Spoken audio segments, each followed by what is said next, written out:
জানানো হয়েছে চায়না ভিজিটের সময়সূচি, ওইগুলা তো আর ঠিক হয়নি। এগুলো তো প্রধানমন্ত্রীর এখতিয়ার, ওনার অনেক ডোমেস্টিক প্রায়োরিটি আছে। ওইগুলোর পরে যখন বিদেশ সফর শুরু করবেন তখন উনি মানে ওনার আমন্ত্রণ, এই চায়নার আমন্ত্রণ বিবেচনায় করবেন। আমন্ত্রণ দেওয়া হয়েছে, টোটালি সৌজন্যমূলক সাক্ষাৎ এবং একটা দ্বিপাক্ষিক সম্পর্ক কীভাবে এগিয়ে নেওয়া যায়।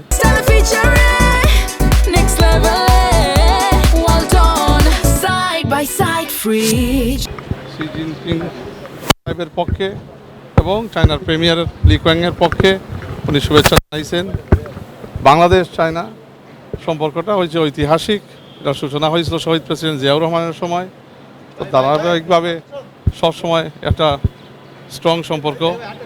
চায়না একটা ইম্পর্টেন্ট স্ট্রং ডেভেলপমেন্ট পার্টনার বাংলাদেশের।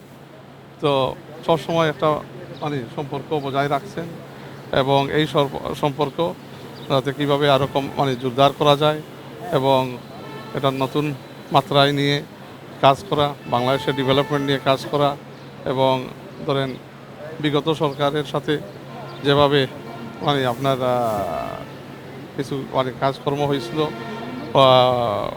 এখন ওইটাকে we need to go beyond that এবং in a more way that যেখানে interest of both peoples of our country বজায় থাকে এবং ইনশাল্লাহ অনেক কাজ করা যাবে যেখানে দুই দেশের মানুষের সম্পর্ক উন্নয়ন হবে।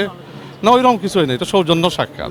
এখানে কোনো ডিটেইলড আলোচনা হয়নি যে এই জিনিস নিয়ে পার্টিকুলারলি আমরা উন্নয়নমূলক আমন্ত্রণ করবো।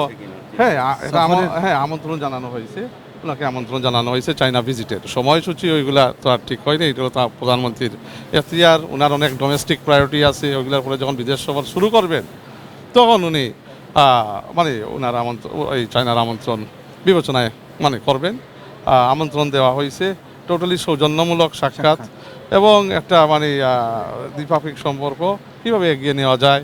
চায়না দীর্ঘদিনের বাংলাদেশের বন্ধু এবং আপনার তো এই সম্পর্ককে ওনার প্রাইম মিনিস্টারশিপে কীভাবে এটারে আরও এগিয়ে নেওয়া যায়, কীভাবে দুই দেশের মধ্যে একটা ডেভেলপমেন্ট পার্টনার হিসেবে কীভাবে কাজ করা যায়, ওইগুলার একটা আপনার সৌজন্যমূলক একটা অঙ্গীকার এবং যে আশা রাখি আর কি কাজ করার একসাথে। না, কোনো স্পেসিফিক ডিটেলস নিয়ে কথা হয়নি। এগুলা তো হচ্ছে congratulatory call on the new prime minister. একজন প্রাইম মিনিস্টার 2/3 ভোটে নির্বাচিত হিউজ ম্যান্ডেট নিয়ে আসছেন এবং এখন বিশ্ব রেকগনাইজ করে এই ম্যান্ডেটটা। তো চায়না ও রেকগনাইজ করে, অ্যাম্বাসেডার সাহেব এই মেসেজ নিয়ে আসছেন যে আপনার ম্যান্ডেটকে চায়নার প্রেসিডেন্ট প্রেমিয়ার রেকগনাইজ করেন এবং বাংলাদেশের মানুষ একটা সুন্দর নির্বাচনের মাধ্যমে আপনাকে নির্বাচিত করছে, এটার শুভেচ্ছা জানানোর জন্য উনি আসছেন। জি জি, থ্যাংক ইউ।